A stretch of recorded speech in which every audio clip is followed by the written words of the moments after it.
Hello friends, welcome to my YouTube channel. Friends, in this video we will see about mortgage refinancing, and mainly the point is reasons to refinance your mortgage. There are different reasons. We will see one by one. So the first one is here you can get a lower interest rate. Whether your credit has dramatically improved since you first secured your mortgage or the market has changed, access to a lower interest rate can save you loads of money over the courses of the loan. That said, in today's rate environment, you are unlikely to save significantly unless you got your original mortgage at least 10 years ago. And after it, we will see the second one point, which is here you can get different kind of loan. Maybe you want to replace uncertainty of adjustable rate mortgage with a fixed rate mortgage, or maybe you are hoping to stop paying FHA mortgage insurance by switching to conventional loans. Refinancing gives you the chance to explore all home loan types to find an option that works better for your finances.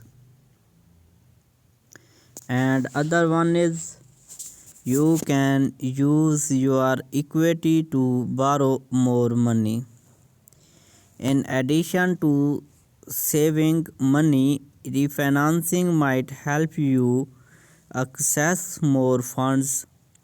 Cash out refinancing allows you to leave the equity you have accumulated to borrow more money.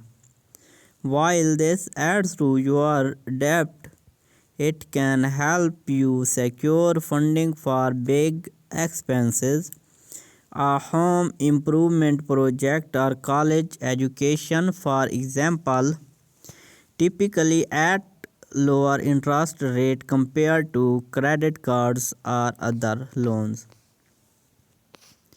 And next one is you can shorten your loan. If you currently have 20 years left on 30-year mortgage, for instance, you might want to refinance into 15-year loan for long-term savings opportunity. Your monthly payments could go up, but you will pay off your home faster. Next, how to refinance your mortgage. The points are here and we will discuss these. What happens when you refinance your home or rental property? The refinancing process is similar to purchase mortgage application process. The lender reviews your finances to assess your risk level and determine your eligibility. Here is what you can expect. One point is set a clear financial goal, and the second one is check your credit score and history. Third one is determine how much home equity you have. Shop multiple mortgage lenders. Get your paperwork in order. Prepare for home appraisal. Come to closing with cash if needed. Keep tabs on your loan. So friends, for this type of videos please subscribe my YouTube channel and click the bell icon.